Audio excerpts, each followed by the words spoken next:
అండి, నమస్తే. బాత్రూమ్ ఎలాంటిదైనా సరేనండి, ఎన్ని బాత్రూమ్లు ఉన్నా సరే 5 నిమిషాలలో మనము బాత్రూమ్ని సింపుల్గా మన ఇంట్లో ఉండే వాటితోటే క్లీన్ చేసుకోవచ్చు. ఎటువంటి కెమికల్స్ని కూడా యూజ్ చేయాల్సిన పని లేదండి. ఇక్కడ చూసారు కదండి, బాత్రూంలో తెల్ల మరకలు కానీ నల్ల మరకలు, గారపట్టిన మరకలు ఏవైనా సరేనండి, టైల్స్కి అయితే ఇలా హాట్ వాటర్ పడి తెల్లగా తయారయ్యాయి. బాత్రూమ్ డోర్ పైన కూడా ఇలా తెల్లటి మరకలు అనేవి, టైల్స్ పైన కూడా ఇలా ఎక్కువగా ఉన్నాయి కదండి. వాటిని సింపుల్గా వేడి నీటిలో మనము కొన్ని ఇంగ్రీడియంట్స్ వేసి క్లీన్ చేసుకున్నాం అనుకోండి, నీట్గా తయారవుతాయి. ఒక బౌల్లో ముందుగానే నేను కొన్ని వాటర్ని వేసి బాగా వేడి చేశానండి. దీంట్లో వంట సోడా ఉంటుంది కదండి, 1 టీ స్పూన్ వరకు మాత్రం వేసుకోండి. ఒక నిమ్మకాయని, బాగా రసమున్న నిమ్మకాయని తీసుకున్నానండి. దాన్ని హాఫ్గా కట్ చేసి ఇలా నిమ్మకాయలో ఉండే రసం మొత్తాన్ని కూడా ఈ హాట్ వాటర్లో వేసేయండి. నిమ్మకాయ రసం తక్కువగా ఉంటే 2 నిమ్మకాయలను యూజ్ చేయాలండి. వంట సోడాతో పాటు నిమ్మకాయ రసాన్ని, అలాగే టీ పౌడర్ ఉంటుంది కదండి, మీరు ఇంట్లో ఏదైతే టీకి వాడతారో, నేనైతే ఇక్కడ జెమినీ టీ పౌడర్ని వాడుతున్నానండి. అది కూడా 1 స్పూన్ మాత్రం వేసుకోండి. క్లీనింగ్ ప్రాసెస్లో చాలా బాగా యూజ్ అవుతుందండి. మనము బాత్రూమ్ డోర్ ఉంది కదా, క్లీన్ చేయటంలో ఇదైతే బాగా పనిచేస్తుందండి. దీంతో పాటు వాషింగ్ మిషన్లో వేసే లిక్విడ్ ఉంటుంది కదండి, ఏదైనా పర్వాలేదండి, ఏరియల్ కానీ సర్ఫ్ ఎక్సెల్ కానీ, మీరు ఏ లిక్విడ్ని యూజ్ చేస్తారో దాన్ని మాత్రం ఒక 2-3 టీ స్పూన్స్ వరకు వేయాలి. చూడండి, ఇవన్నీ కూడా మన ఇంట్లో అవైలబుల్గానే ఉంటాయి కదా. ఇవన్నీ వేసిన తర్వాత ఒక టీ వడపోసే జాలి ద్వారా ఈ దాంట్లో టీ పౌడర్ని కానీ నిమ్మకాయలను కానీ సపరేట్ చేయండి. కావాలంటే మీరు స్టవ్ పైనే ఇలా గిన్నెలో వాటర్ వేసి వీటన్నిటిని వేసి కూడా మరిగించుకోవచ్చండి. నేనైతే ఇలా ముందుగా వాటర్ని మరిగించిన తర్వాత వేసేసాను. ఈ క్లీనింగ్ ప్రాసెస్లో మీరు బ్రష్ కానీ ఏదే అవైలబుల్గా ఉంటే అది యూజ్ చేయొచ్చండి. కానీ నేనైతే ఇక్కడ వైపర్ స్టిక్ చిన్నది యూజ్ చేస్తున్నాను. దీనికి ఇలా స్టీల్ స్క్రబ్బర్ని పెట్టేసి 2 వైపులా రబ్బర్ బ్యాండ్ని వేసేస్తున్నాను. ఇక్కడ తెల్లటి మరకలు అనేవి ఎక్కువగా ఉన్నాయండి. అవి ఎంత క్లీన్ చేసినా సరిగా పోవటం లేదు, మళ్ళీ అవే రిపీట్గా అవుతున్నాయి కదా. ఇలా స్క్రబ్బర్తో ఎక్కడైతే తెల్లటి మరకలు ఎక్కువగా ఉన్నాయో ఆ ప్లేస్లో మాత్రమే నేను ఈ స్క్రబ్బర్తో క్లీన్ చేసుకుంటాను. ఇప్పుడు మనం ప్రిపేర్ చేసిన ఈ వాటర్ అంతా కూడా బాత్రూంలో ఎక్కడైతే మరకలు ఎక్కువగా ఉన్నాయో ఆ ప్లేస్లో అన్నిట్లో కూడా ఈ ప్రతి మూలాల్లో కూడా మనము ఈ వాటర్ని చల్లుకోవాలి. టైల్స్ పైన, బాత్రూమ్ పైన, వాష్రూమ్ డోర్ పైన, అలాగే మీరు ట్యాప్స్ పైన, సోప్ బాక్స్ పైన, ప్రతి ఒక్కటి ఉంటుంది కదండి, వీటన్నిటిపైన కూడా ఈ వాటర్ని వేసి మీరు ఒక 5 to 10 మినిట్స్ పాటు రెస్ట్ ఇవ్వండి. ఒకవేళ టైం ఎక్కువగా లేకపోతే 5 మినిట్స్ పాటు రెస్ట్ ఇచ్చినా సరిపోతుంది.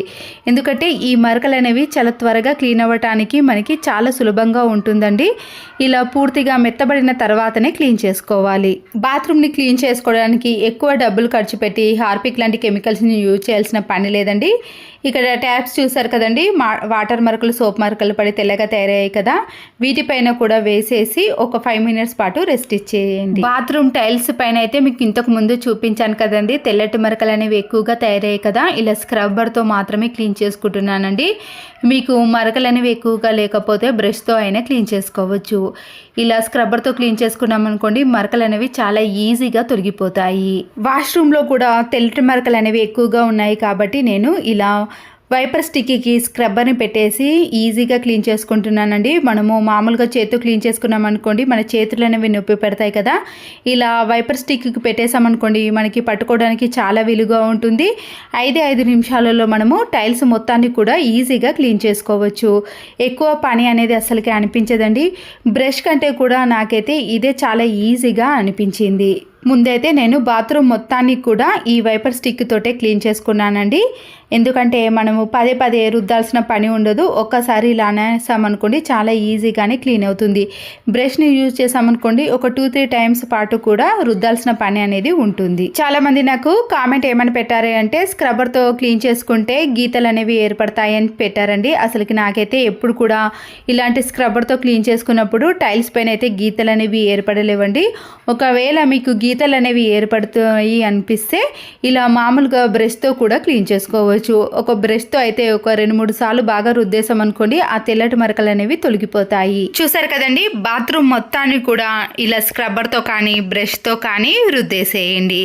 ఇలా రుద్దేశామనుకోండి మీకు ఎక్కడ కూడా ఒక్క మరక కూడా కనిపించేదండి. నేనైతే బాత్రూంలో ప్రతి మూల కూడా స్క్రబ్బర్ తోటే క్లీన్ చేసుకున్నాను. దీంతోపాటు ట్యాప్స్ ఉంటాయి కదండి, ట్యాప్స్ పైన కూడా సోప్ మరకలు వాటర్ మరకలు పడి తెల్లగా తయారవుతాయి కదా, మామూలు స్క్రబ్బర్ని యూజ్ చేస్తున్నానండి. నేను స్టీల్ స్క్రబ్బర్ని కాకుండా ఇలా మామూలు స్క్రబ్బర్ తోటే ఈ ట్యాప్స్ మొత్తాన్ని కూడా క్లీన్ చేసుకోవాలి. తర్వాత ట్యాప్ పైన వాటర్ వేసి చూడండి, మీకు సోప్ మరకలు తెల్లటి మరకలు అనేవి ఒక్కటి కూడా కనిపించదండి. మళ్ళీ కొత్త దానిలా షైనింగ్లోకి వస్తాయి. దీంతో పాటు మీరు బాత్రూంలో ఉండే సోప్ బాక్స్ని కానీ ప్రతి ఒక్క దాన్ని కూడా దీంతోటే క్లీన్ చేసుకోండి. వీడియో లెంతీ అవుతుందని ఆ క్లిప్ని చూపించలేకపోతున్నాను. బాత్రూమ్ని ట్యాప్స్ని మాత్రం నేను ఇదే లిక్విడ్తో పూర్తిగా క్లీన్ చేసుకున్నాను. ఇప్పుడు ఫ్లష్ని ఆన్ చేసి మనము బాత్రూమ్ మొత్తాన్ని క్లీన్ చేసుకున్నాం కదండి, ఇలా వాటర్తో వేసామనుకోండి మనకి బాత్రూమ్ టైల్స్ కానీ బాత్రూమ్ కానీ ఎలాంటిదైనా సరేనండి ప్రతి మూల కూడా తలతల మెరిసిపోతుంది. మీకు అద్దంలా కనిపిస్తుందండి. ప్రతి ఒక్కటి కూడా క్లీన్ చేసినాక చూడండి, ఎక్కడ కూడా ఒక్క తెల్లటి మరక కానీ నల్లటి మరకలు కానీ గారపట్టిన మరకలు అనేవి అస్సలకే కనిపించవండి. ఒకప్పుడు చాలామంది ఇలా నిమ్మకాయతోటే క్లీన్ చేసుకునేవారండి. ఇప్పుడంటే అనేక రకాల లిక్విడ్లు వచ్చాయి, కానీ పాతకాల పద్ధతిలో ఇలా లిక్విడ్ల కంటే మనము నిమ్మకాయ రసంతో క్లీన్ చేసుకున్నారనుకోండి గారపడిన మరకలు కానీ తెల్లటి మరకలు అనేవి తొలగిపోతాయి.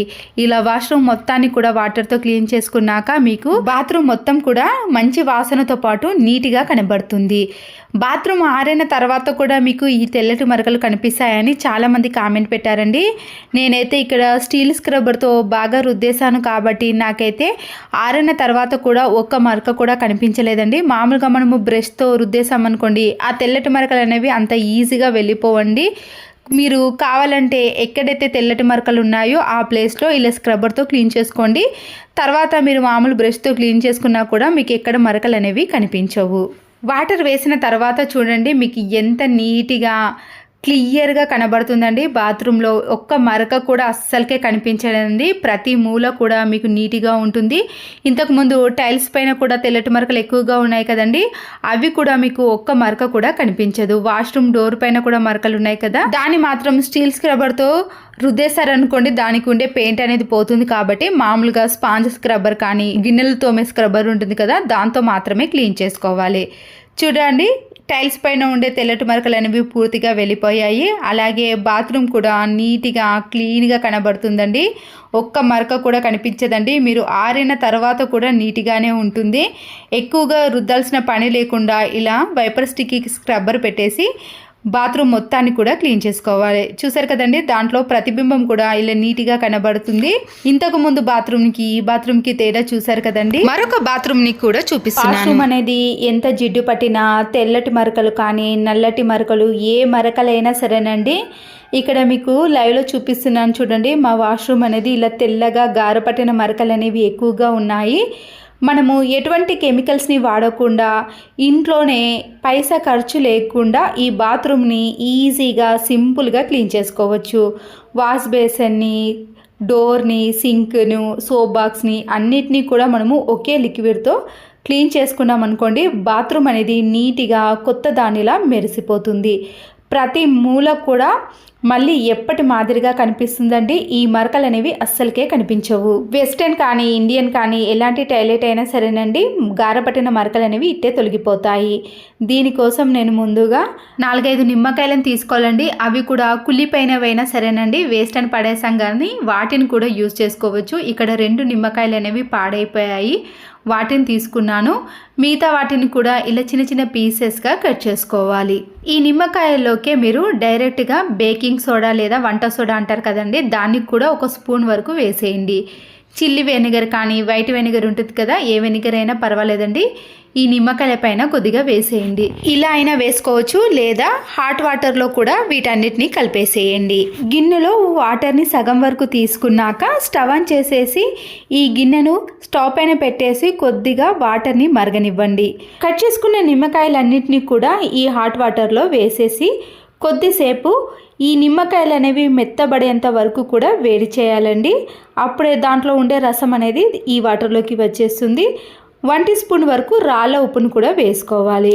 ఈ హాట్ వాటర్ కొద్దిగా మరుగుతున్నప్పుడు సర్ఫ్ ఎక్సెల్ పౌడర్ని కానీ వాషింగ్ మిషన్లో వేసే లిక్విడ్ని కానీ కొద్దిగా వేయండి. ముందే వేసుకున్నామనుకోండి ఈ వాటర్ అనేవి త్వరగా పొంగుతాయి. తర్వాత స్టవ్ని కూడా క్లీన్ చేయాల్సిన పని ఏర్పడుతుంది కదా. లాస్ట్లోనే మనము పౌడర్ని కానీ లిక్విడ్ని కానీ వేసుకోవాలి. మీడియం ఫ్లేమ్లో పెట్టి వీటన్నిటిని కలిపినప్పుడు 2-3 పొంగులు వచ్చేంత వరకు కూడా వేడి చేయాలి. తర్వాతనే మనము స్టవ్ కూడా ఆఫ్ చేసుకోండి. ఇలా చేయటం వల్లనే నిమ్మకాయలో ఉండే రసం అంతా కూడా ఈజీగా వచ్చేసిందండి. మనం క్లీన్ చేయడం కూడా చాలా సులభం అవుతుంది. చూసారు కదండి. తర్వాతనే మనం స్టవ్ను ఆఫ్ చేసుకున్నాక కొద్దిగా చల్లారిన తర్వాత టీ వడపోసే జాలి ద్వారా బకెట్లోకి సపరేట్ చేసుకోండి. వీటిలో ఉండే నిమ్మకాయలను అలాగే ఉంచేసి కొన్ని చల్లని వాటర్ని వేసి ఆ నిమ్మకాయలో ఉండే రసానంతా తీసామనుకోండి మరికొద్దిగా లిక్విడ్ అనేది వస్తుంది. ఇలా కాకుండా చిన్న చిన్నగా నిమ్మకాయలను కట్ చేసి మిక్సీ కూడా పట్టుకోవచ్చండి. అప్పుడు పేస్ట్ వస్తుంది కదా, దాన్ని డైరెక్ట్గా వాటర్లో కలిపి లేదా ఇలా టీ జాలి ద్వారా సపరేట్ చేసి వాష్రూమ్లో చల్లినా కూడా మరకలు అనేవి ఈజీగానే తొలగిపోతాయి. వేడిగా ఉన్నప్పుడే ఈ వాటర్ని వాష్రూమ్లో మొత్తం కూడా చల్లాలి. టైల్స్ పైన కానీ వాష్రూమ్లో కానీ సింకులో సోప్ బాక్స్ పైన ట్యాప్స్ పైన వాష్రూమ్ డోర్ పైన ఇలా అన్నిటిపైన కూడా ఒకేసారి ఈ వాటర్తో చల్లేసామనుకోండి ఒక 5 నిమిషాల పాటు చల్లిన తర్వాత రెస్ట్ ఇవ్వండి. దీనివల్ల మనము ప్రతిసారి రుద్ది కడగాల్సిన పని కూడా ఉండదండి. ఎందుకంటే వాష్రూమ్ అనేది ఈ వాటర్కి కొద్దిగా మెత్తపడతాయి కాబట్టి ఆ మరకలు అనేవి చాలా ఈజీగానే తొలగిపోతాయి. నేనైతే ప్రతి మూలాలో కూడా ఈ వాటర్ని చల్లానండి. ట్యాప్స్ కూడా సోప్ మరకలు వాటర్ మరకలు పడి తెల్లగా తయారవుతాయి కదండి, దాన్ని కూడా కొద్దిగా తడిపేసి 5 నిమిషాల తర్వాత నేను ఇక్కడ వైపర్ స్టిక్ని తీసుకొని వాష్రూమ్ మొత్తాన్ని కూడా క్లీన్ చేసుకుంటున్నాను. మీరు చీపురు కట్టను బ్రష్ని యూజ్ చేయటం కంటే వైపర్ స్టిక్ అయితే చాలా బాగా యూజ్ అవుతుందండి. అంతేకాకుండా క్లీన్ చేయడం కూడా చాలా సులభం అవుతుంది. నాకైతే ఎక్కువగా శ్రమ అని కూడా అనిపించదు. ఎన్ని బాత్రూమ్లు ఉన్నా సరేనండి ఈ ఒక్క వైపర్ స్టిక్తో ఈజీగానే క్లీన్ చేసుకోవచ్చు. ఏజ్ ఎక్కువగా ఉన్నవాళ్ళు క్లీన్ చేసుకునేటప్పుడు బ్యాక్ పెయిన్ లాంటివి వస్తాయి కదండి, అలాంటి వారికి అయితే ఇలా నిలబడే మనము వైపర్ స్టిక్తో ఈజీగా క్లీన్ చేసుకోవచ్చు. ప్రతి మూల కూడా నీట్గా క్లీన్ అవుతుందండి. చీపురు కంటే కూడా ఈ వైపర్ స్టిక్కే చాలా బాగా యూజ్ అవుతుంది. వాష్రూమ్ టైల్స్ని కూడా నేను ఈ వైపర్ స్టిక్ తోటే క్లీన్ చేసుకుంటున్నాను. ఇప్పుడంటే వాష్రూమ్ని క్లీన్ చేయడానికి చాలా రకాల పద్ధతులు వచ్చాయి, కానీ ఇదైతే ఒకప్పటి కాలం నాటి పద్ధతి అండి. అప్పుడైతే హార్పిక్, బ్లీచింగ్ పౌడరు, యాసిడ్ లాంటి కెమికల్స్ని యూజ్ చేయలేరు కదండి. అలాంటప్పుడు ఇలాంటి నిమ్మకాయలను హాట్ వాటర్లో వేసి వాష్రూమ్ని క్లీన్ చేసేవారు. వాష్రూమ్ డోర్ని మనము స్క్రబ్బర్తో క్లీన్ చేసామనుకోండి దానికి ఉండే పెయింట్ అనేది పోతుంది కదా. మామూలుగా స్పాంజ్ స్క్రబ్బర్తో కానీ లేదా ఇలాంటి వైపర్ స్టిక్తో మనము ఒకేసారి క్లీన్ చేసామనుకోండి నీట్గా అవుతుంది. ఇలా వాష్రూమ్ మొత్తాన్ని క్లీన్ చేసుకున్నాక బాత్రూమ్ని మాత్రం మనము బ్రష్ తోటే క్లీన్ చేసుకోవాలి కదండి. వైపర్ స్టిక్తో క్లీన్ చేసుకోలేం కాబట్టి బ్రష్తో ఇలా కొద్దిగా వాటర్ని ముందుగా వేసి నీట్గా క్లీన్ చేసుకోండి. ఎంత గార పట్టిన మరకలైనా సరేనండి ఈజీగా తొలగిపోతాయి. మనం ఖచ్చితంగా ఒక 5 మినిట్స్ పాటు ఈ వాటర్ని వేసి అలాగే ఉంచిన తర్వాతనే క్లీన్ చేసుకోవాలి. బాత్రూమ్ని రుద్దేసిన తర్వాత వాటర్తో క్లీన్ చేసుకోవాలి. ఇప్పుడు చూడండి వాష్రూమ్ మొత్తాన్ని కూడా క్లీన్ చేసుకున్నాక మీకు గారపట్టిన మరకలు కానీ తెల్ల మరకలు కానీ నల్ల మరకలు కానీ ఎల్లో మరకలు అనేవి మీకు అస్సలకే కనిపించవు. మనం బాత్రూమ్ని క్లీన్ చేస్తున్నప్పుడు నురుగా అస్సలకే రాదండి, కానీ దానికి ఉండే మరకలు అనేవి ఈజీగా తొలగిపోతాయి. మీకు వాటర్తో క్లీన్ చేస్తున్నప్పుడు చూడండి అక్కడ మురికి అనేది మీకు వాటర్లో కనిపిస్తుంది. బాత్రూమ్ని క్లీన్ చేసుకోవాలంటే బ్రష్తో రుద్ది కడగాల్సిన పని లేదండి. ఇలా కొద్దిగా రాస్తే చాలు దానికి ఉండే మురికి అనేది తొలగిపోతుంది. మీకు ఈజీగా మరకలు అనేవి కూడా పోతాయండి. వాష్రూమ్ కూడా ఎప్పటి మాదిరిగా నీట్గా కనిపిస్తుంది. అంతేకాకుండా ఎలాంటి బ్యాడ్ స్మెల్ కూడా అస్సలకే రాదు. బాత్రూమ్ని క్లీన్ చేసుకునేటప్పుడే వాష్ బేసిన్ని కూడా స్క్రబ్బర్తో క్లీన్ చేసుకోవాలండి. దీంతో పాటు సోప్ బాక్స్ని అలాగే ట్యాప్ని కూడా క్లీన్ చేసుకున్నాం అనుకోండి వాష్రూమ్ మొత్తం కూడా చాలా నీట్గా ఉంటుంది. ప్రతిదీ చూపించాను అనుకోండి వీడియో లెంతీ అవుతుంది కదా, ముఖ్యమైన వాటిని మాత్రమే ఇలా క్లీన్ చేసి చూపిస్తున్నాను. నేనైతే ఇక్కడ స్టూల్ని కూడా ఇదే పద్ధతిలో క్లీన్ చేసుకున్నానండి. సోప్ బాక్స్ని అన్నిటిని చెప్పాను కదండి, అందుకొరకే ప్రతిదీ చూపించడం లేదు.